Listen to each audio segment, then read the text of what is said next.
turn like a fire in a blaze, gotta burn it down. Alright, here we are, folks. Can't be afraid to leave this out.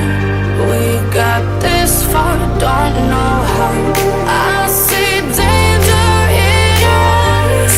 They know we'll burn down the night. Coming just like the sunrise. You know that we're gonna let it rain tonight. We're gonna let it rain tonight. We're gonna let it just like the sunrise. We're gonna let it out.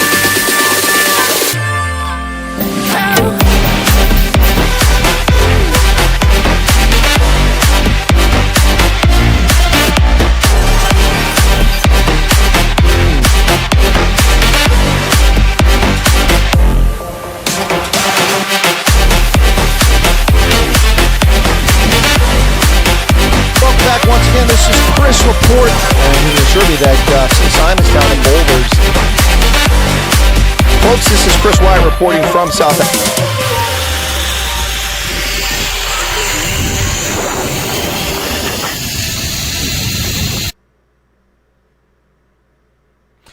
Good morning, folks. How's it going? How y'all doing there? Let's make sure we actually got my voice coming out over that. Can you hear me? All right. Double check here and make sure this thing is working. Audio, can never trust it. Okay. Anybody hearing me? I'm not seeing the microphone. Where's it at? Still looking for it. Oh, Hank says he can hear me. Excellent. Thank you for that. There's the microphone way down there. So many inputs here on the thing. Thank you very much. Good to go, says Menage a Trois. Well, good morning, folks. South Africa is my mooiste land. The Rainbow Nazi. Well, the Rainbow Nazi is in tatters, ladies and gentlemen, courtesy of black supremacists and white liberals who are destroying South Africa left and right. Good morning. It truly is a night owls, nearly 1 a.m. here on the East Coast of the United States. That would make it almost 7 in the morning in South Africa. Welcome to everybody getting up, and happy Mother's Day to everybody. Thank you so much for that. I do appreciate you mentioning that, although I'm not a mom. Yikes, that's... my goodness. Just sorry. I had to respond to somebody there.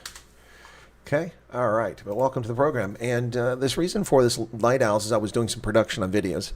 I did a video earlier today, well, yesterday now, on the Democratic Alliance's rally in Durban that went very well. Massive crowd showing up there, all overwhelmingly black.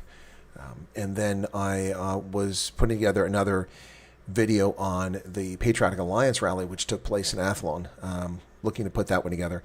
In the meantime, I did a video responding to an op-ed. I want to talk about that op-ed briefly this morning and also talk about another one and just how desperate ANC supporters and South African Communist Party members are to distort, mislead, and lie. At some point, you have to wonder if they really actually believe this garbage or it's just part of their ingrained DNA that they have to lie to people. So, yes, happy Mother's Day to all the mothers out there. My mother's since passed away, so hoping she's up there and not down there. Wishing her a Mother's Day in the afterlife. Anyway, I hope all of you and your mothers are doing well. And to the moms out there who are in the audience, thank you for being moms. You know, we sort of need you or we wouldn't be here. All right, Courtney's here, Dylan Comberg is here, and then Wolf K. Vilma Rasmus, Solar PV Reviews. It's early Sunday morning South Africa, but let's hear it. Special light night edition. That's correct. Monterey Seabritz is in. All right, excellent. So Hank Klopper. Hey, Hank, it's good to see you back again. You've been busy and hadn't seen much of you lately, but it's good to see you into the broadcast. We had an epic day on broadcasting 2 days in a row on Friday for the Stormers game, and then Saturday, 3 games, all very good, all in excess of 1,000 views, and some even more than that on Rugby Ascendant. A lot of new viewers found us. I'm not sure how. We also did much better than Forever Sports. I mean, we not that we're competing with Forever Sports, we slaughtered them in viewing on both days. That wasn't the intent. I don't want to steal Forever Sports viewers. I'd like to find more viewers. Everyone can prosper in this field. But I see the Kiwi lads are still attracting an audience, as is the Rugby Guru, despite my broadcast being much better. Yikes. All right, so let's get to these two op-ed pieces that I want to talk about. The first one is by Sela Hatang, former director of the Nelson Mandela Foundation. Spent 15 years working for that organization, and things went a little bit awry, but let's talk about this op-ed piece from him. All right? So that's actually, I want to do that one right there. So I'm using my Logitech software, so it's almost like I'm in studio like Gareth Cliff. So you can see the window on the right-hand side there, Selatong. Let me go ahead and bring something up over here so I can actually see that. And I want to cover both of these things, and then I'm going to talk about this particular op-ed piece. Now, in this op-ed piece, he says the DA must apologize for an unpatriotic and disrespectful election ad. Folks, it's not unpatriotic, it's not disrespectful, it's simply a visual metaphor, one which talks about how the country is burning down, courtesy of the ruling Afghan National Congress. Anyone who willfully ignores that is just dishonest, disingenuous, or race hustling. And in fact, that actually comes up in this article. He brings up race. Seriously? Race? Give me a break. For instance, he says that the confusion between criticizing a political party and an opponent and disrespecting the nation is stark. Burning the national flag cannot be equated to burning the ANC's flag. Yet the advert seems to blur this critical distinction. It reflects a fundamental misunderstanding of the role of national flags in uniting people and fostering national pride. Well, for Mr. Tung, I need to say that your misunderstanding of the fundamental role of political speech is disturbing. The fact that you were the director of an organization that is avowed to supposedly be non-racial, Nelson Mandela Foundation, for years, and this is your stated position. You don't understand the distinction of political speech and the power of political speech. Look, I'm not a fan of burning flags. In fact, I find it quite distasteful, rude, and disrespectful. But it's speech. It's political speech. It's protected under the First Amendment here. People are allowed to burn the flag. But, you know, these hypocrites on the left, they're the ones that lose their mind if you burn a rainbow flag, or you burn a gay pride flag, or you burn a bi flag, or a trans flag, or all these mixed up, created, bizarre-looking symbols that are out there now. If you burn one of those, you're a hateful person. But if you burn the American flag, it's political speech. Burning the South African flag in a digital effigy to be a visual metaphor for what is happening to the country is not disrespectful. It's eye-opening, and it sends a very clear message to the electorate that the country is in crisis. It's in distress. What would have happened if they had simply flown the flag upside down? Would anybody even notice? The American flag you'll notice because the field of stars is going the wrong direction. But the international symbol, maritime symbol for a ship in distress is the flag turned upside down. Then you know the ship is in distress. Well, the South African ship is in distress. And I'm not sure about flipping the flag over. Maybe you turn it the opposite direction to get people's attention. But this DA ad got people's attention. Now, he goes on to say that some have drawn parallels between this act, burning the digital flag, and historical tactics employed by the apartheid National Party, invoking the specter of Tzvat Chava. Really? Seriously? You're going to kick that mule once again? Wow. I tell you, this is gold for these racists and black supremacists and race hustlers. They will always have apartheid to blame for their shortcomings and failures and their suppression of free speech. South Africa has just passed a law. Ramaphosa signed a new hate speech law, which basically makes anything you say a hate crime and punishable for 5 years in prison for simply voicing your opinion. Unless, of course, you're Julius Malema, you can call for the murder of white South Africans on farms because, hey, that's just heritage. Well, some people's heritage is to enslave others, and some people's heritage is to hunt other people. So should they be allowed to do that? No. And neither should Julius Malema be allowed to sing such hateful and violent songs. Yeah. But the hate speech law has been signed into law now. So, yep. Well, the Bill of Rights gives everyone the right to dignity and gives everyone the right to freedom and security of the person. Really? Well, singing about kill the boer doesn't give anybody freedom or dignity. And Bill of Rights gives dignity? How do you give someone dignity? Dignity is not something you can give to someone. You can't guarantee dignity. You can prosecute someone for slander, but giving someone dignity, that's just comical. There's no such thing. It's impossible. And this is something in the South African Constitution. And that's what this law is going after. It's absolutely ridiculous. Absolutely ridiculous. It's pathetic. It's sad beyond belief. So, a hate crime is committed if a person commits a recognized offense. Yeah, a recognized offense. I'm on the wrong one there. So, recognized offense. Targeting the victim's association with or support of a person with one or more of the listed characteristics of a group of persons who share these characteristics. What the hell is that gobbledygook? You just making that up? So, by that definition, anybody who's a fan of Harry Potter could be described as such. They walk around with strange outfits on. They paint their hair in odd colors. They act in strange ways. And they self-segregate themselves as Harry Potter supporters. So can Harry Potter supporters be considered victims of hate crimes? This is just ludicrous. Yeah. The definition of the crime extends to offenses targeting the victim's association with the support of a person.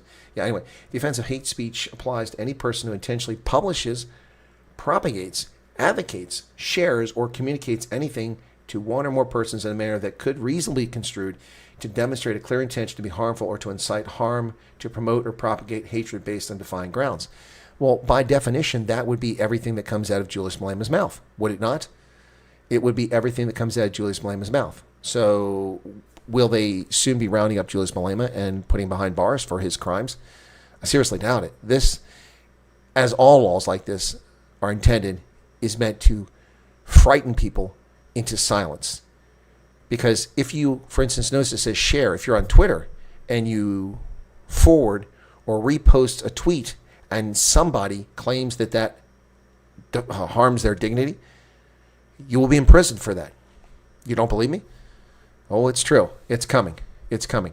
It's what they're trying to do here in America, but they're succeeding in South Africa. It's pathetic. So back to the op-ed. Let me get back to that op-ed now and talk about that op-ed. So in that op-ed, he goes on with this nonsense. He says the act of burning a flag not only undermines the principles of unity and patriotism, but also calls into question the sincerity of the Democratic Alliance's commitment to serving the interest of all South Africans. How does it call into question their commitment to all South Africans? The flag represents all South Africans, and they're telling you that the country is on fire. They're advocating for all South Africans. This gobbledygook racism is nonsense, utter nonsense. Now that's the Selahatang.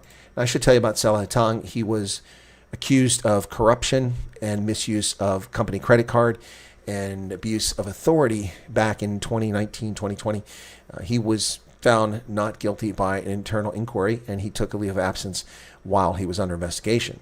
So then this past year, he was fired after another investigation, which determined he, in fact, had committed these grievances, and he was sacked after 15 years with the Nelson Mandela Foundation. Now, to be fair to Mr. Hatang, lots of subordinates, peers, and competitors will say all kinds of malicious things and make fraudulent allegations against people in leadership positions, which may not be true. Given we have no access to the report that was concluded on Mr. Hatang, we don't know the status of it. So it's not fair to disparage him, and I'm not disparaging. Although under South Africa's new hate law, someone might ask the question, does that meet the standards? No, it doesn't. I'm simply reporting the information in the public media. Of course, in Germany, if you remember the Alternative for Germany, Alternative for Deutschland, AfD or AfD, you will go to jail or you'll be fined to become a common criminal, so you can no longer serve in the Bundestag by a corrupt judicial system which says that simply posting government information is hate speech. This is a frightening prospect, folks. The whole world is turning into communist Soviet Union. Right in front of our eyes. Right in front of our eyes. And if you think the fight is over, you're delusional. If you think they won't censor your speech, you're a fool. If you think they won't come after you, you're an idiot. If you think this is simply scaremongering, or you think it's simply conspiracy theory, then you are not even conscious as to what's going on around you. You really need to wake up. You really need to wake up. Now, here's another one. This is written by a communist in South Africa, so it's not surprising. But this is an absolutely delusional op-ed by a South African. I mean, when I say delusional, I mean delusional, by Buti Manamela. This is absolutely delusional op-ed. The DA bull in a china shop, a danger to itself and everyone else. City Press runs this story. Not at all surprising. City Press, not exactly an objective news outlet, but let's go ahead and talk about this one. So if you hear of a bull in a china shop, you think of crockery flying around the room, smashed against the ceiling and carpet by a force of a raging bull. Total mayhem. Now imagine if that bull had a wrecking ball tied to his tail and a double trouble that would cause. That's the mess good old tone-deaf John Steenhuisen is cooking up in the DA's election campaign. Wow. Now, never mind the fact that this op-ed under South Africa's new hate speech definition will qualify as hate speech. And this gentleman could find himself in prison for 5 years. Oh, no, not going to happen, because he's part of the favored political class. And they are allowed to say whatever they want against South Africa's minorities. And he'll get away with it. But he said he's turned the DA from a shining neoliberal alternative into a miasma of verkrampte right-wing politics, lurching from one blunder to the next. Just this week, Lumbering John, unable to wrap his head around the limits he had reached, accelerated to a new low by lighting his niope from the flames of the national flag. The ire he aroused in the nation even brought Helen Zille out from behind the curtain to contain the flames, but even her corset caught fire. Now that is misogynistic. It's an insult on her gender, an insult on her personality, and quite frankly, it undermines her dignity. This is hate speech under South Africa's new definition, and he should be charged with a hate crime. Then he goes on to further say that, talking about Helen Zille, it started with her. She pushed a bunch of genuine and mostly black political leaders. Pushed them what? Pushed them somewhere? Unleashing her Frankenstein and pushing the DA to be even more reactionary than its forebear, the Democratic Party. The Democratic Party was not reactionary. What planet are you on? They fought against apartheid. Oh, wow. And he claims it was a clear attempt to send a message to Freedom Front Plus and its coterie of right-wingers that Afrikaner vote is not easily up for grabs.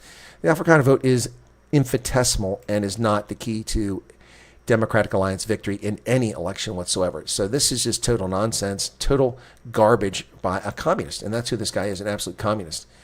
He said the DA lost a significant white vote in the last national elections and is hell-bent on winning it back this time around. This obsession with retaining the white vote has led it to change its political message from one of progressive opposition to one of confronting the ANC on the basis of race. I'm sorry, it's the ANC that raises the specter of race. What has the DA done to raise race? This is your false inference.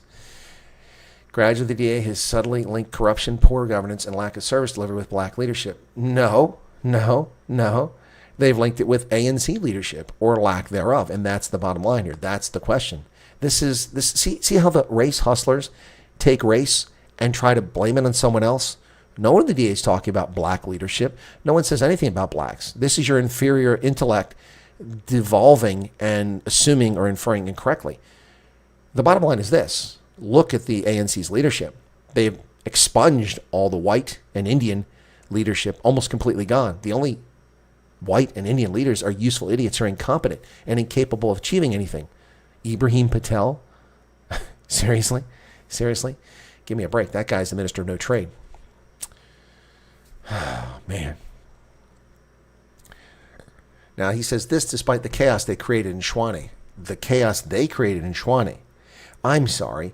It wasn't the Democratic Alliance that was encouraging and exhorting black South Africans to loot and burn government vehicles and destroy rubbish trucks, destroy city vehicles, and attack city employees in Shwane. That was the ANC who was inciting that, was it not? It wasn't the DA that destroyed service delivery in Shwane. It was the ANC. It takes time to restore this mess. It wasn't the DA who gave unwarranted pay raises to city employees to the point where they make twice what the rate for government employees is in the rest of Gauteng in Pretoria. A little known fact, the ANC, instead of dealing with employees, simply gave them raises to buy them off to unsustainable levels, bankrupting the city. It wasn't the DA that failed to collect money from residents and from businesses to the tune of billions of rand, further bankrupting the city of Shwane. It was the ANC. It takes time to collect this money to recover from the mess. To blame this on the DA is just beyond fictional. It's simply dishonest. He says the ANC introduced support youth development, public employment, and ease the cost of living burden. How did you ease the cost of living? And public employment is not employment. It's just putting people on the dole for doing nothing. Youth development. Youth development. What the hell does that mean? He doesn't give any explanation of what those things mean. He just makes a false claim. He says more and more people being excluded from municipal service in the city simply because they cannot afford them. They can't afford them. Why can't they afford them? Well, probably because the cost of energy is so high because of the failure of the electric grid. That might have something to do with it. And that is not a municipal competency. That is a national competency. Who controls that? The African National Congress. Wow. He says the DA, it's a strategy the DA has perfected. So what he's stating here without stating is that the DA is raising service prices to a level that no one can afford them simply to keep people from getting services. This is shameful. This is more hate speech. But to them, the most important thing was to run a successful public relations machine that cemented the idea the ANC has done nothing in the last 30 years. No, the ANC has done plenty in the last 30 years. They've divided the country on race. They have stolen trillions of rand. They have destroyed the infrastructure. They have criminalized the entire state apparatus. They have undermined the judicial system. They have weakened the police. They have sold foreign policy to the highest bidder. They've done a lot. And in the first 6 or 7 years, they built a few homes. They expanded water to much of the population who can no longer get it because of their inept policies in maintaining the infrastructure and expanding it from the Highlands Water Project. They did a lot for a few years. They've accomplished quite a bit of bad stuff. He said, it's not that Steenhuisen doesn't care about the black vote. To cover his front, he then convened a group of black and colored political parties, including Inkatha, Action SA, the African Christian Democratic Party, and other political hangers-on. So this shameful, hateful shrew of a communist attacks not just the Democratic Alliance, but also multiple other parties. Wow. Back to the moonshot. It's a sham, a pyramid scheme, a political Ponzi. So arrogant is Steenhuisen in his vision of the rainbow moonshot that he rebukes some of these minions from aspiring to contest his Kapsa Orania hideaway. Wow. Wow. The racism is just unbelievably present in this video. Unbelievably present. Not video, excuse me, in this op-ed that he writes. He labeled them as opportunists to line their pockets and ruin the good governance that he has built in the province. Kapsa Orania hideaway. Wow. Well, these dog whistles for racism are just all over the place from this clown. He says the reality is the DA will lose the Western Cape because of bad governance, its pro-genocide position on Palestine. Really? I think that the ANC's pro-terror Hamas is the genocide. It's the thousands of rockets fired in Israel by Hamas that are leading to genocide. It's race-based development policies that excludes black and colored communities. What race-based development policies? Please state one race-based developmental policy from the ANC, or from the DA. There isn't one. This is just lies. And this is published in News 24 because they own City Press. He says it's taking sides with the West on the war it provoked between Ukraine and Russia. Who provoked the war between Ukraine and Russia? The West didn't provoke that. Volodymyr Zelensky provoked that, and Vladimir Putin executed it. He says that the DA is lobbying U.S. to divest in South Africa and many other political blunders. That's utter nonsense. Talk about political blunders. The ANC has committed one political blunder after another. The Lady R incident, calling the West vaccine apartheid, holding naval exercises with sanctioned Russian Navy and the Chinese Communist, while taking money every day from the West. PEPFAR, AGOA. Wow. This guy here, Buti Manamela, is the South African Communist Party National Elections Manager, Deputy Editor of Umsebenzi, and member of the ANC National Executive Committee. And I think that's all you need to know about this clown. He's a communist. All communist. That's what he is. Nothing but a communist. Yep. Pathetic. Absolutely pathetic. So I felt it necessary to do a night owls to talk about these two op-eds and about the direction. So the ANC has nothing but racism. They offer nothing. So when they hold in Imbizo in the Northern Cape, they bring food parcels for starving Northern Cape. And then they have the audacity to tell the gathered people that, listen, the president's last paycheck is on May 15th. If you don't help the ANC win, he won't get a paycheck in June. Now, you don't want to be responsible for that, do you? So you're telling people that the president of the republic, who's worth over $200 million US, not a cent of which he's ever earned through his own business acumen or hard work or capital, he's sitting on that fortune that could have been distributed among South Africans, but given to him specifically because of his political connections. You're telling these people who don't have water, who don't have food, who don't have jobs, who deal with horrific violence and marginalization at the hands of the ANC, you're telling them that it's their responsibility and they should feel guilty if Cyril Ramaphosa doesn't get a paycheck paid for by the 8% of South Africans who actually pay taxes. This is beyond pathetic, folks. This is beyond pathetic. Absolutely ridiculous. Is the chat working? I don't see anybody chatting. I'm beginning to wonder if the chat's actually working here. But this is what we're dealing with here. I mean, that's what we're dealing with. Now, two big rallies occurred on Saturday, May 11th. The first that I'll talk about here briefly was Democratic Alliance. They were out in force. The Democratic Alliance was. Yep. Curry's Fountain Sports Development Center in Greyville, Durban. Now, that is within shouting distance of Wyatt Street. Some of you know where Wyatt Street is. It's a street where the Comrades runs right past when it comes into town, and a place where I visit every time I get to Durban and visit.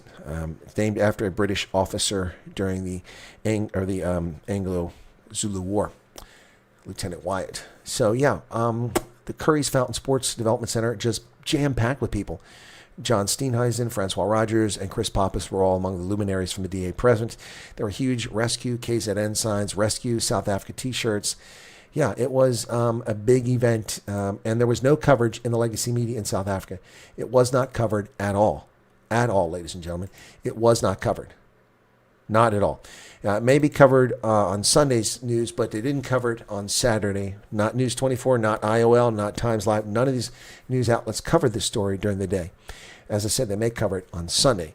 But they did, News 24 did cover the Patriotic Alliance's rally-athlon, in which they had apparently 30,000 people, and they turned people away because they couldn't get more people in. Interesting. Patriotic Alliance has a big rally. Is there anything to be said? Now, let's just throw out one very important point right here, and that is that rallies don't translate to votes necessarily. ANC holds big rallies, EFF holds big rallies, and then the votes don't come. Is that going to be the same thing with the Democratic Alliance and with the Patriotic Alliance? Or is this a genuine groundswell against the ANC and perhaps even slightly against the DA in the Western Cape? I don't know, but we shall see. It is interesting to say the least.